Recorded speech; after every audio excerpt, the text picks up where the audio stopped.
But with just with a lineup of Philippines, we know that this is a gold lane. Lunox, we've seen also Regadiano use the Brody most of the matches, so they're sticking with their own strengths and compass right here onto the draft. So with this, we will know the final role of this Martis. So will this be a roam? Will this be a jungle? For me, it's more viable being the jungle. Yeah. You think? So we don't want to see like kind of like a Bane kind of, well, being used in the jungle in a way. Yeah. So this might be a great way. So yeah, that answers the question, Mr. Nicio. There's no way that this March is going to go to the roam, and Cesara is opening another hero here on this draft. So Lolita back with Ethan, and I said this is also a great way of like having or gaining control to give the bridge through the carry to be their late game or their walking winning condition. Man, I feel like I'm time traveling a little bit. Like, isn't this how they won that initial game versus the Philippines? I'm trying to remember right. Did they have the Lolita, and that's when they got the nice 3-man Numen on Blast, and then it essentially led into having double kill for this Faramis in the mid lane, and that's really when things kind of popped off early. So they might be just looking to replicate that. Oh. If they can. Okay. But, you know, obviously the Philippines also is going to learn from that, and we'll see. Will 2 times be a charm for Mongolia? Or will this just Philippines making it through their own signature?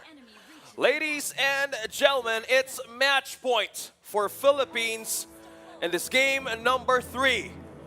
Will this be the last match of Mongolia to be on par with Philippines, or will this be the final game that Philippines wants to take in for the championship title in IESF Asian Championships?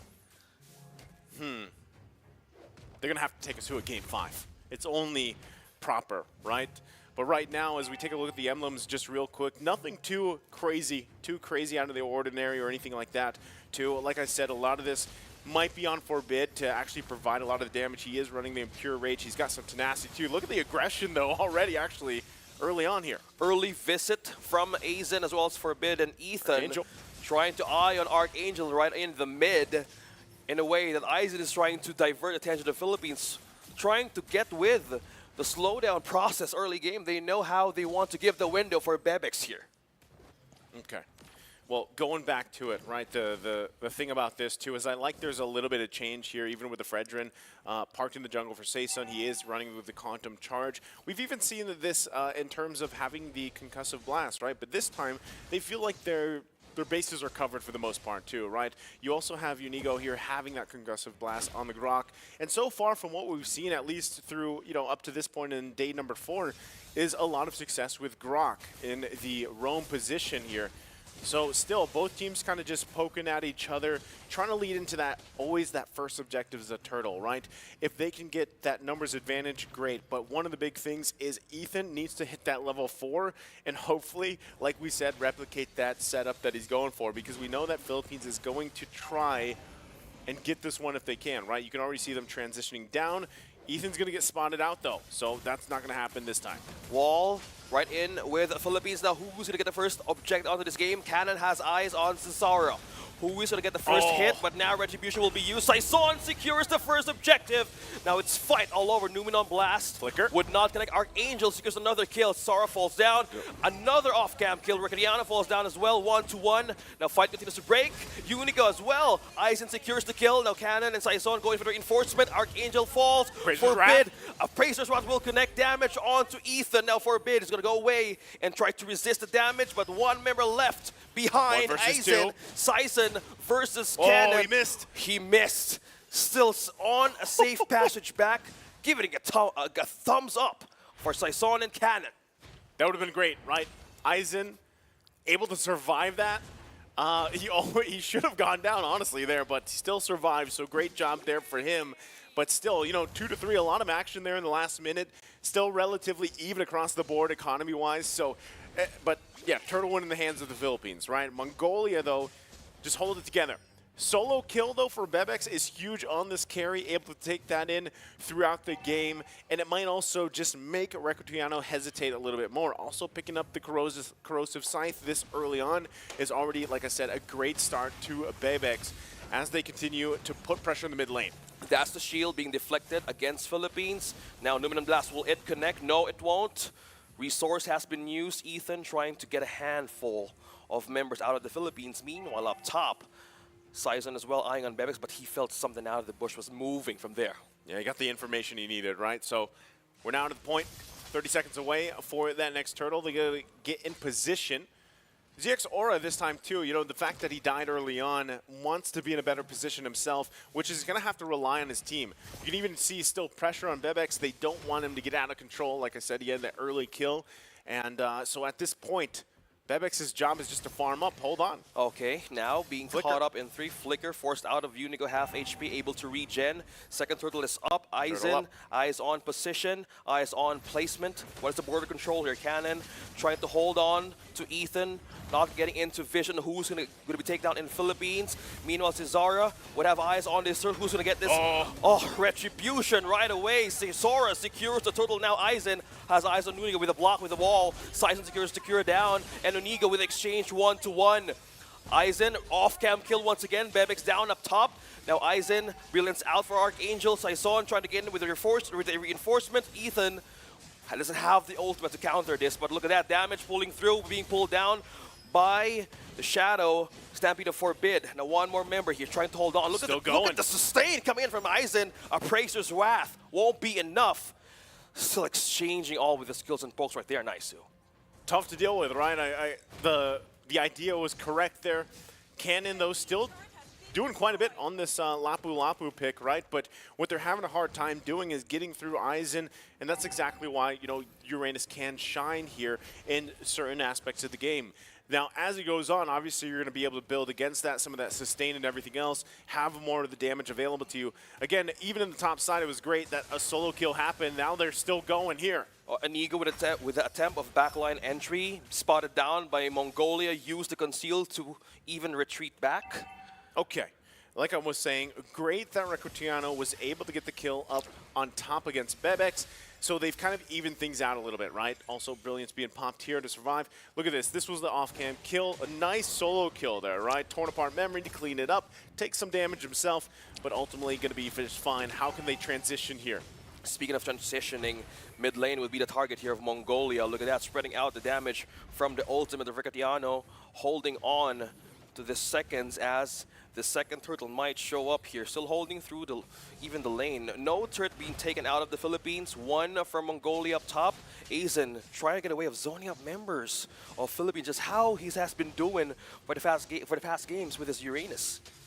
Oh, that's wild charge. That's a wild charge. Will he be able to sustain this? There No, you he go. won't. Ricardiano signs the deal and taking down one member out of Mongolia. Woo. Meanwhile, Cannon trying to forbid him out of that space while the turtles being set up by Philippines to be taken. Ethan, on the other hand, has an ultimate. Will he be able to get a setup here? Wall being let go by Unigo, but Cesar in the way won't. Wow, he takes it. Now he gets the turtle out of the Philippines. Now one way or another, Ethan takes down Archangel, but look at the damage coming in from Ricardiano. Will he be taken down? The Battle of Mongolia, no, they'll be falling down. That's a double! Taken down by Philippines. Through. Now flicker through. That is just completely damage from Philippines, not letting one escape.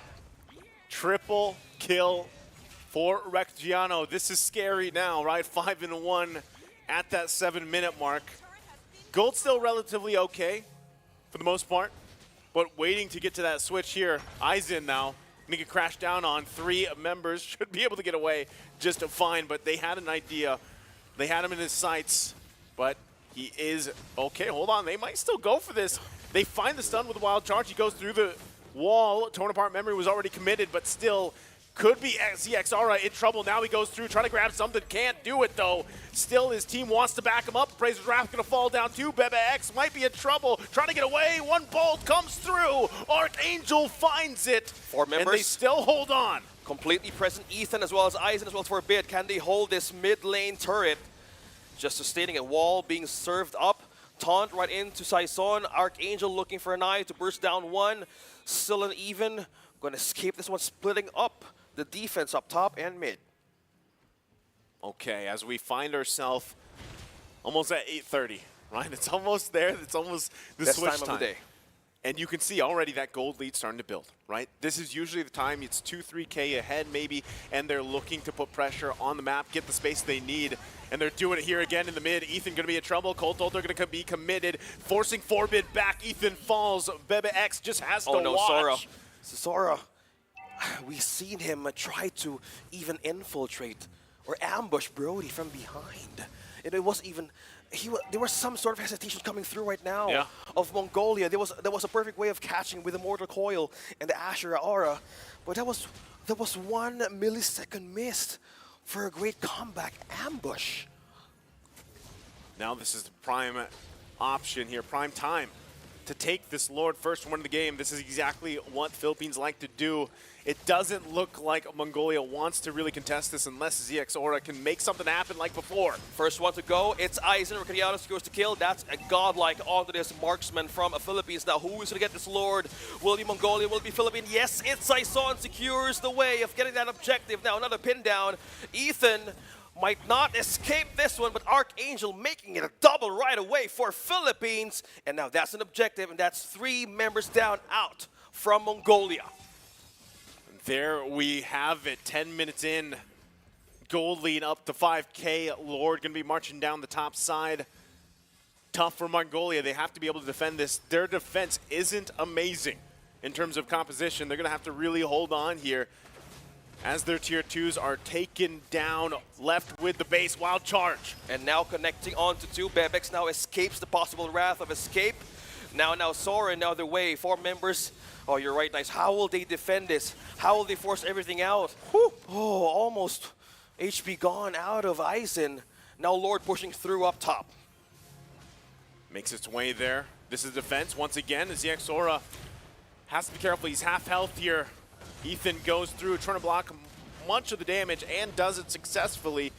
Still holding on. They've got to hold on to these base turrets. It's still too early in the game. It's match point for them as they fight. Quite low here. The initiation comes through. And now Cannon looking up for the back line of MGL. Now being stunned right in front. Criano secures another kill, leaving him more way of farming through members of Mongolia. Now being stunned. That was 2. This might be the counter that Mongolia is looking for. Ethan on the other hand, deflecting, trying to hold on to damage. That is the Ashura Aura, not connected to anyone. But Criano secures 1 more kill out. 2 members. Man, 10, 1, and 3, having a massive lead on this snowball for this Brody. That is just, it's not what you expect from a Brody this early on. 11 minutes in, he's got 10 kills, right? It's well, how did that even happen? That's what Mongolia is wondering. And they have to deal with the damage being put out here. And even if it's just a couple marks, the torn apart memory hurts so much, and he just picked up the DHS. Let's take a look at the items here in just a second on how this is happening. I mean, 11 minutes in, there we go. You can already see it. He is where exactly he wants to be, right? He's got the Blade, he's got the Malefic Roar, BOD, DHS. He is online and ready to go. He's probably going to build 1 more offensive item just because he can, unless he decides to go for a little bit of defense. Conceal play going to be committed. Eyes in the target. Oh, now eyes on the target and eyes on the prize. He might be trapped here. 4 members present here from Philippines. Will he be able to escape and sustain this one? Saison is trying to even block him out and even escape this one. That is 4. Ricadiano gets the kill 1 more time. 11 kills onto this Brody. Aizen trying to hold and take down that turret, but it's not going to be much of an effect right now. 12 minutes. Defense is a problem. How would you even get in the protection of Philippines has right now? In a way, they're trying to clean up waves. Now completely melting it down. Melted. In few seconds, Archangel secures another Lord. Nearly 10K at nearly the 13th minute of the game. Philippines now looking to cap this one in and get their sweep to the Asian Championship here. It's only a matter of time. Mongolia is going to have to defend this one and leave it all on the line here. Trying to find any advantage they can poke alongside with it. They're already down that inhibitor turret on the top side. They're looking for the initiation coming through. Turret at the bottom is going to go down here. Can they question of Mongolia? How will they target now? Zora falls down in the hands of Unico with that charge. Now it's going to be mayhem all over Mongolia. How will they defend? How will they have this opportunity with the Lord pushing up top from Philippines now? Getting more closer and closer to the championship title. Philippines now eyeing to take down the base, but now peeling members off Ethan one by one. Wall charge. That's it. Everything now. Lakat matatag. Team Sibol. Philippines is your IESF Asian champions. You can hear the crowd from our soundproof box.